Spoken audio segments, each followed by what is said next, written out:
അപ്പാ അപ്പാ പിതാവേ അപ്പാ അപ്പാ അപ്പാ പിതാവേ പിതാവേ അപ്പാ പിതാവേ ആരാധന ആരാധന അങ്ങേക്ക് ആരാധന ആരാധന അങ്ങേക്ക് ആരാധന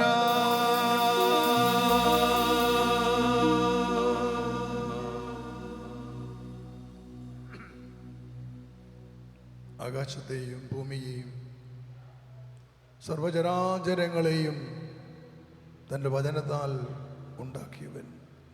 The Lord who created all things, all creations and creatures by his word. സ്വർഗ്ഗത്തിലെ ആ ദൈവം എൻ്റെ ദൈവം. That Lord in heaven is my God. സ്വർഗ്ഗത്തിലെ ആ ദൈവം എൻ്റെ പിതാവായ ദൈവം. That God in heaven is my Father. മാതാവിൻ്റെ ഗർഭത്തിൽ എനിക്ക് രൂപം നൽകിയ എൻ്റെ ദൈവം. The God who formed me in the womb of my mother. അവിടുത്തെ ഛായയിൽ അവിടുത്തെ സദൃശ്യത്തിൽ അവിടുന്ന് എന്നെ മെനഞ്ഞെടുത്തു. The Lord who created me in his likeness and image. ആദ്യ മനുഷ്യന്റെ ആ മൺരൂപമുണ്ടാക്കി മൺരൂപത്തിന്റെ നാസാരന്തരങ്ങളിലേക്ക് അവിടുന്ന് ജീവശ്വാസം ഊതിയപ്പോൾ ആ മൺരൂപത്തിന് ജീവനുണ്ടായി. അത് ആദ്യ മനുഷ്യനായി. When the Lord created the first man, he breathed into his nostrils and that mud became man, the first man. ദൈവം ഊതിയ ജീവശ്വാസം അനേകം കോടിക്കണക്ക് മനുഷ്യർക്ക് ജീവനായി മാറിയെങ്കിൽ പിതാവേ അവിടുത്തെ മുമ്പിൽ ഞാൻ പ്രാർത്ഥിക്കുന്നുണ്ട്. ദൈവമേ, അവിടെ പ്രിയപുത്രനായ യേശുക്രിസ്തുവിന്റെ നാമത്തിൽ ജ്ഞാനത്തെയും പരിശുദ്ധാത്മാവിനെയും ഞങ്ങളുടെ മേൽ ഊതിക്കൊണ്ട് ഞങ്ങളുടെ മേൽ അയച്ചുകൊണ്ട് ഞങ്ങൾക്ക് നവജീവൻ നൽകണമേ. If the breath that Lord breathed into the nostrils of the first man became life for all the human beings in this world, O Lord, I pray in the name of Jesus Christ, breathe upon us and send us your wisdom and Holy Spirit and impart new life into us. പാപത്താൽ മലിനരാക്കപ്പെട്ട മാനവരാശിയുടെ മേൽ അവിടുന്ന് കരുണയായിരിക്കണമേ. Have mercy upon the mankind who have been defiled by impurity. പൈശാചശക്തികളാൽ ഭരിക്കപ്പെടുന്ന മനുഷ്യന്റെ മേൽ അവിടുത്തെ സൃഷ്ടിയായ മനുഷ്യന്റെ മേൽ പിതാവേ അവിടുന്ന് കരുണയായിരിക്കണമേ ഞാൻ പ്രാർത്ഥിക്കുന്നു എൻ്റെ ദൈവമേ. I pray, Lord, have mercy upon the mankind you created who are being ruled by the evil spirits and devil. ഓരോ മനുഷ്യരും അവിടുത്തെ സൃഷ്ടികളാണെന്ന് അവിടുന്ന് ഓർക്കണമേ. Oh Lord, remember that each man is your creation. ഈ ജനതയോട് കരുണ തോന്നണമേ. Have mercy on this mankind. ഭൂവാസികളോട് കരുണ തോന്നണമേ. Have mercy on the people of this earth. സകല മനുഷ്യരോട് കരുണ തോന്നണമേ.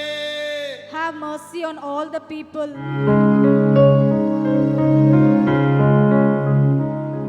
എപ്പോഴാണ് എങ്ങനെയാണ് ഒരു ഹൃദയത്തിലേക്ക് ഈ തിന്മകൾ കടന്നു വരാൻ കാരണമായത്?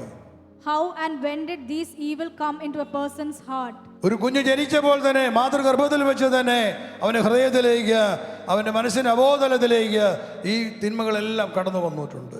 When a child is born, when he is in his mother's womb itself, all these evil things come into his heart and is there in his unconscious mind. മാതാപിതാക്കളുടെ പാപങ്ങളിലൂടെ അവരുടെ തലമുറയുടെ പാപങ്ങളെല്ലാം ഒരു കുഞ്ഞ് ജനിച്ചപ്പോൾ തന്നെ മാതൃഗർഭത്തിൽ വെച്ച് തന്നെ ആ കുഞ്ഞിലേക്ക് കടന്നു വന്നതാണ്.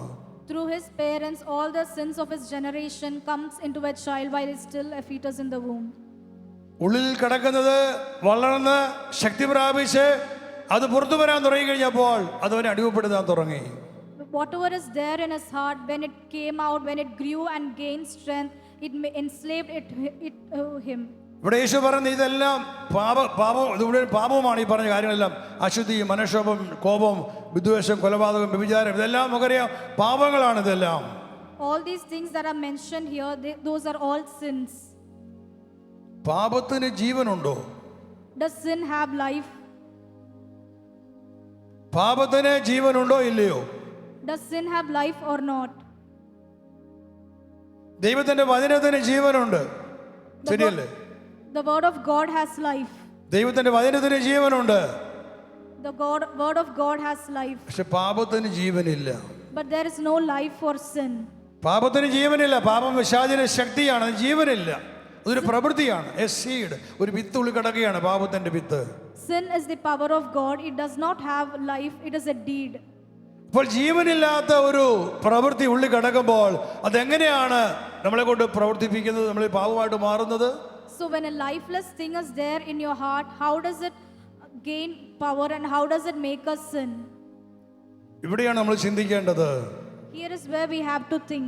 ഈ ജീവനില്ലാത്ത ഈ പാപത്തിന്റെ ശക്തികൾ എങ്ങനെ എന്നിൽ പ്രവർത്തിക്കുന്നു, എന്നെ അടിമപ്പെടുത്തുന്നു? How does this lifeless thing called sin, how does it work in me and how does it enslave me? ഇവിടെയാണ് ഒരുവൻ ഉള്ളിലേക്ക് ഈ പാപങ്ങളെ കടത്തിവിട്ട തലമുറകളുടെ സ്വാധീനങ്ങൾ നാം മനസ്സിലാക്കേണ്ടത്.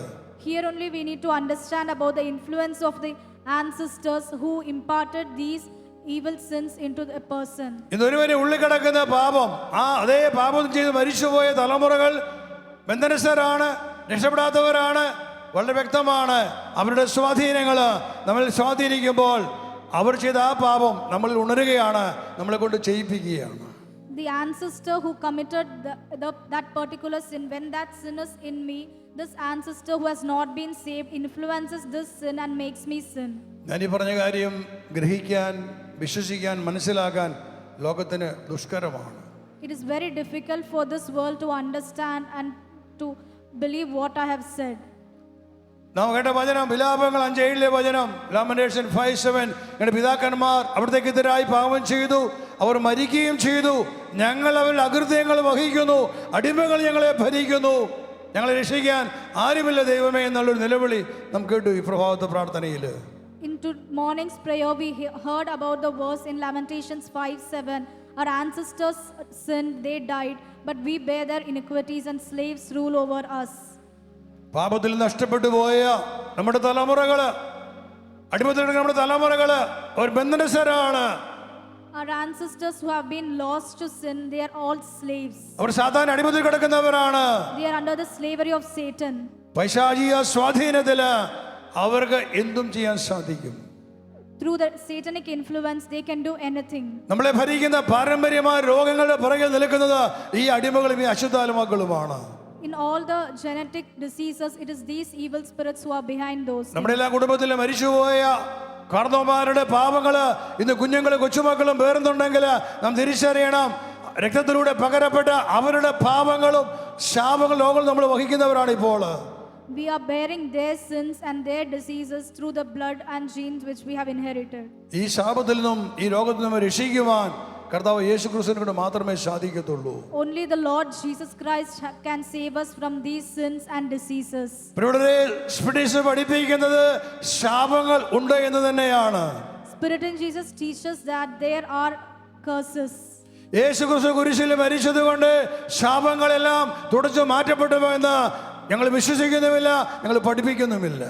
Because Jesus died on the cross, all the curses have been removed. We do not believe in that, neither do we teach that.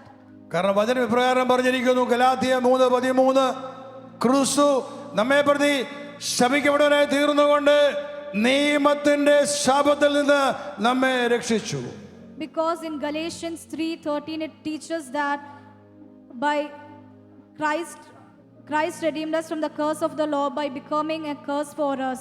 ക്രിസ്തു, നമുക്ക് ഈ വചനം നേരിട്ട് പറയാം, ക്രിസ്തു നമ്മെ പ്രതി ശപിക്കപ്പെട്ടവനായി തീർന്നുകൊണ്ട് നിയമത്തിന്റെ ശാപത്തിൽ നിന്ന് നമ്മെ രക്ഷിച്ചു.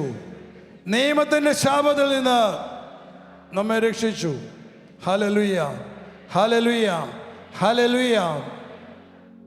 Let us repeat. Christ redeemed us from the curse of the law by becoming a curse for us. Hallelujah. വ്യക്തമായിട്ട് വചനം പറഞ്ഞിരിക്കുന്നു, യേശു നമ്മളെ വീണ്ടെടുത്തത്, രക്ഷിച്ചത് നിയമത്തിന്റെ ശാപത്തിൽ നിന്നാണ്. എന്നിട്ട് പറഞ്ഞേ, നിയമത്തിന്റെ ശാപത്തിൽ നിന്നാണ്. യേശു നമ്മെ വീണ്ടെടുത്തത് നിയമത്തിന്റെ ശാപത്തിൽ നിന്നാണ്. ഹല്ലേലൂയ. എന്താണ് നിയമത്തിന്റെ ശാപം? ദൈവത്തിന്റെ നിയമത്തിനെതിരെ ചെയ്തു പോയ പാപം.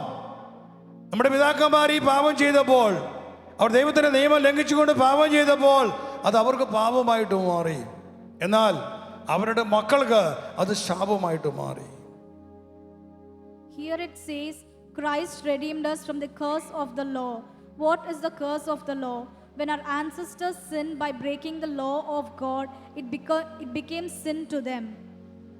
നമ്മുടെ പിതാക്കന്മാർ ദൈവത്തിൻ്റെ കൽപ്പനകൾ ലംഘിച്ച് പാപം ചെയ്തപ്പോൾ അവർ പാപികളായി. ഒരു പാപികളായിട്ട് അവർ മരിച്ചു എന്ന് വിചാരിക്കുക. അവർ ചെയ്തു പോയ പാപം അവരുടെ മക്കളുടെ മേലെ പാപങ്ങളായിട്ട് മാറി എന്ന് മാത്രമല്ല അകൃത്യങ്ങളായിട്ട് മാറി. അതാണ് ശാപങ്ങൾ. അനുഗ്രഹങ്ങൾ പ്രാപിക്കാൻ പറ്റാത്ത തടസ്സങ്ങളായി. ദൈവം അബ്രഹാത്തിന് കൊടുത്ത അനുഗ്രഹമുണ്ട്, ഇസ്ഹാക്കിന് കൊടുത്ത അനുഗ്രഹമുണ്ട്, യാക്കോബിന് കൊടുത്ത അനുഗ്രഹങ്ങളുണ്ട്. ഇതൊക്കെ പ്രാപിക്കാൻ നമുക്ക് അവകാശമുണ്ട് യേശു ക്രിസ്തുവിലൂടെ. ഗലാത്യർ 3:14 പറഞ്ഞിട്ടുണ്ട്, അബ്രഹാത്തിന് ലഭിച്ച അനുഗ്രഹം യേശു ക്രിസ്തുവിന് ലഭിക്കുന്നതിന് വേണ്ടിയാണ് ഇപ്രകാരം സംഭവിച്ചത്. യേശു കുരിശിൽ മരിച്ചത്. ആർക്കുണ്ട് അബ്രഹാത്തിന്റെ അനുഗ്രഹം ലഭിച്ചവരെ? ആർക്കുണ്ട് ഇസ്ഹാക്കിന് അനുഗ്രഹം ലഭിച്ചവരെ? ആർക്കുണ്ട് യാക്കോബിന് അനുഗ്രഹം ലഭിച്ചവര്? ഇന്ന് മനുഷ്യൻ ദുരിതപ്പെടുകയാണ്. എല്ലാ തരത്തിലും ജീവിതത്തിൽ സമാധാനമില്ല, അനുഗ്രഹങ്ങളില്ല, അഭിവൃദ്ധിയില്ല.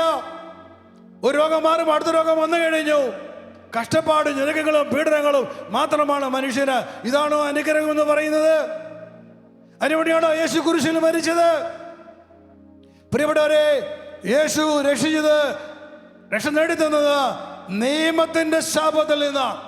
ദൈവത്തിന്റെ നിയമം ലംഘിക്കപ്പെട്ടതിലൂടെ വന്നുപോയ ശാപമുണ്ട് ഈ ലോകത്തിലെ സകല മനുഷ്യരുടെ മേലെ. ആ ശാപത്തിൽ നിന്നാണ് യേശു എന്നെയും നിങ്ങളെയും രക്ഷിച്ചത്, വീണ്ടെടുത്തത്. Hallelujah, hallelujah, hallelujah. ഇനി എന്താണ് ഈ നിയമത്തിന്റെ ശാപം എന്ന് പറഞ്ഞത്? പിതാക്കന്മാർ ചെയ്തു പോയ നിയമലംഘനം. ആ പിതാക്കന്മാരാണ് ഇതിന്റെ കാരണക്കാർ. അതെ, അവർ ചെയ്ത പാപമാണ് നമുക്ക് ശാപങ്ങളായിട്ട് മാറിയത്.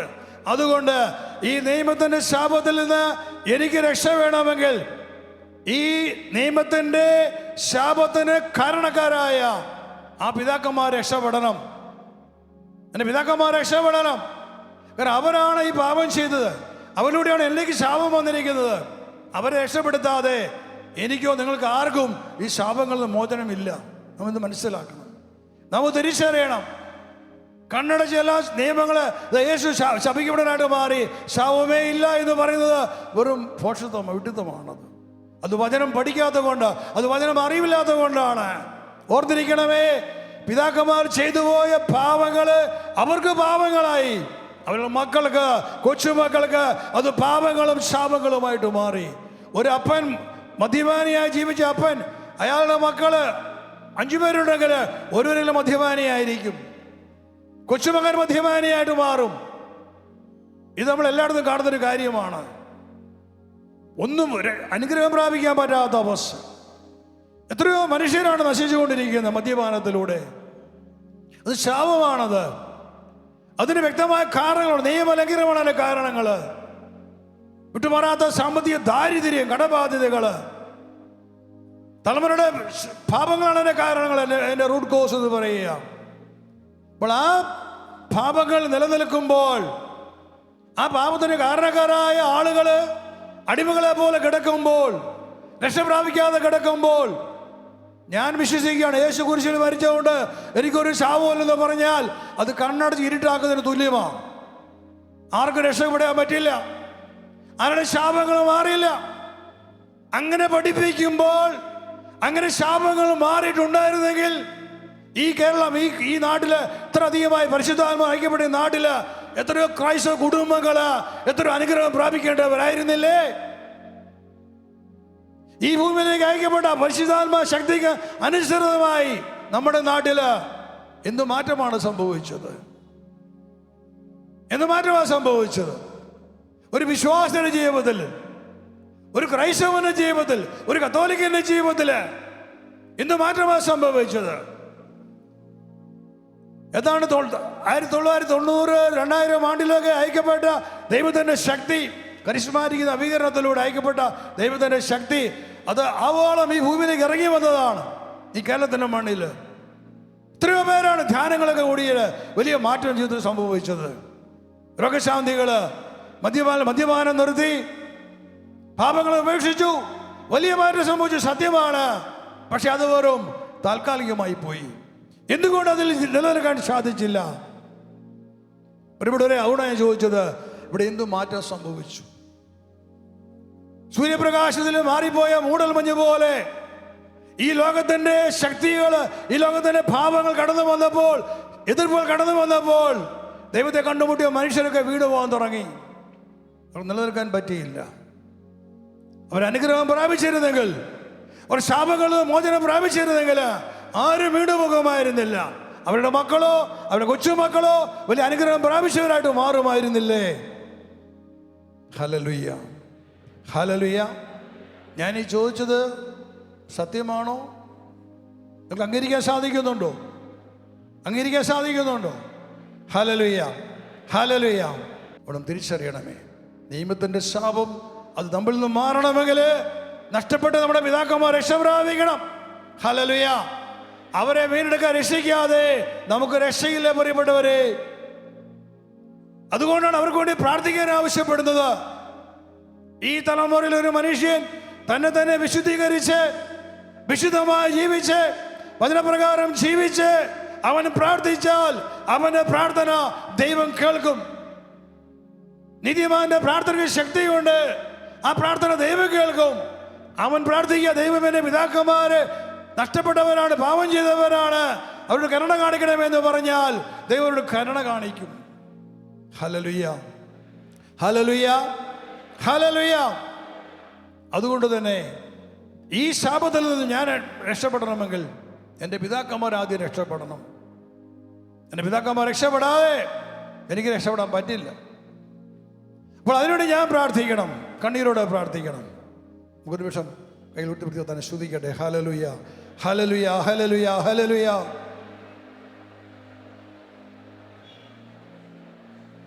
സ്തോത്രം, glory, hallelujah, praise and thank you, hallelujah, glory, hallelujah. സ്തോത്രം, അങ്ങേക്ക് മഹത്വം. Here when we read about the curse of the law, when our ancestors who violated the commandments and law of God, and once they became sinners, and when these ancestors died, those sins came upon us and they came as curses towards us. So in order to gain redemption from these curses, we have to pray for our ancestors who are the slaves of the devil through their sins.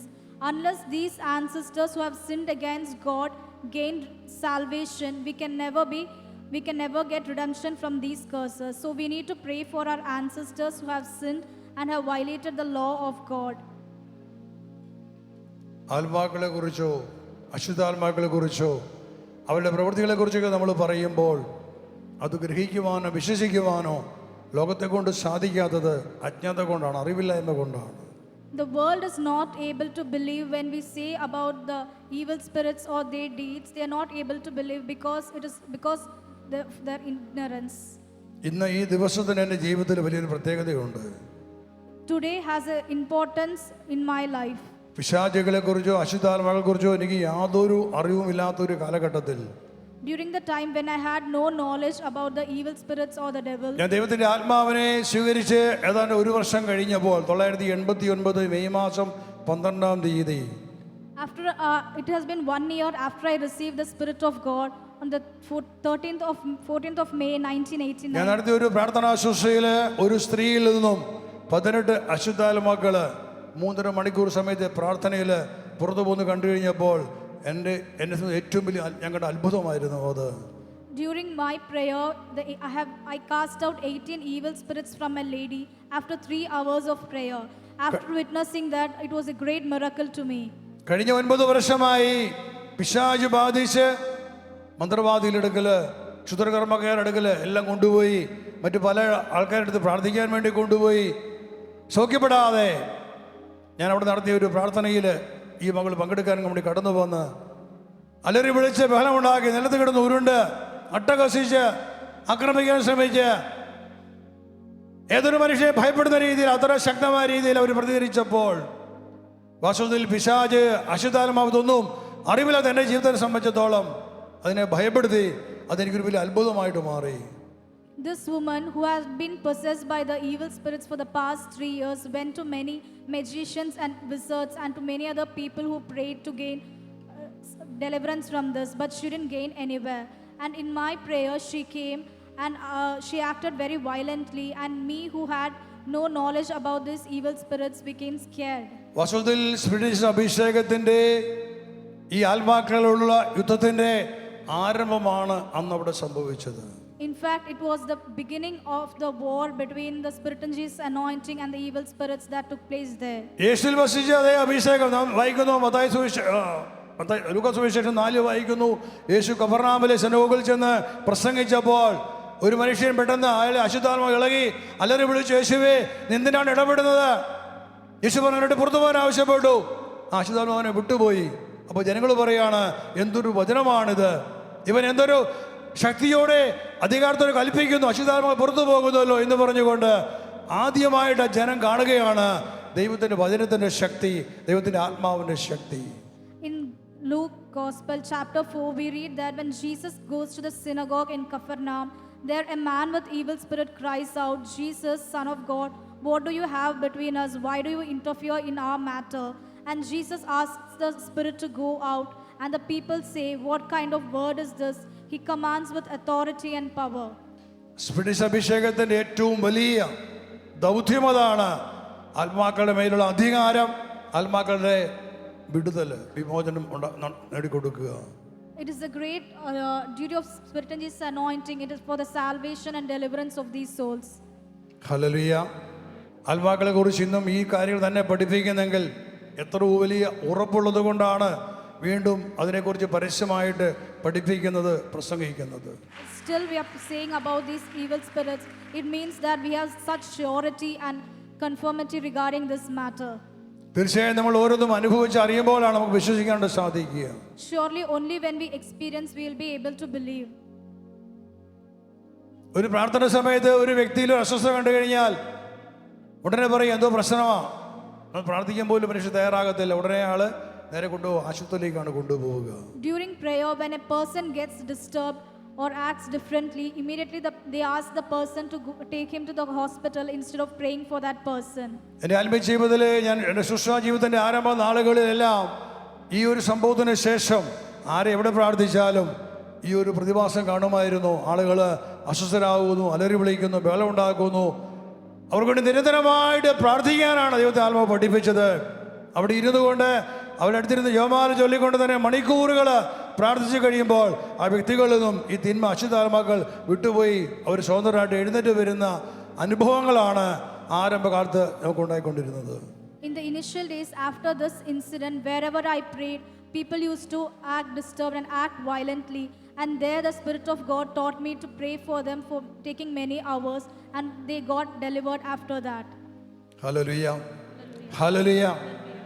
അതാണ് വചനം പഠിപ്പിച്ചത്. കർത്താവിൽ ശക്തി കണ്ടെത്തിയവർ ഭാഗ്യവാന്മാർ. Hallelujah. അതേപോലെ ഇവിടെ ഒരു സ്പിരിറ്റിന്റെ മക്കള് കർത്താവിൽ ശക്തി കണ്ടെത്തിയവരാണ്. നമ്മൾ ഭാഗ്യവാന്മാരാണ്. അതുകൊണ്ട് തന്നെ ഈ ലോകത്തിന് അജ്ഞാതമായ വലിയ കാര്യങ്ങൾ ഗ്രഹിക്കുവാൻ ദൈവം നമുക്കാണ് അവസരം തന്നത്, അനുഗ്രഹം തന്നത്. ഹല്ലേലൂയ. അതുകൊണ്ട് തന്നെ നമ്മുടെ ഉത്തരവാദിത്വം എത്രയോ വളരെ വലുതാണ്. നഷ്ടപ്പെട്ട എല്ലാ ആത്മാക്കളെ ഓർത്ത് പ്രാർത്ഥിക്കേണ്ട വലിയ കടമ ഓരോ സ്പിരിറ്റ് മക്കൾക്ക് ഉണ്ടെന്ന് ഓർത്തിരിക്കണമേ. That the Lord has given the blessings for the Spirit and Jesus people to understand about this. It is our duty to pray for all the lost souls.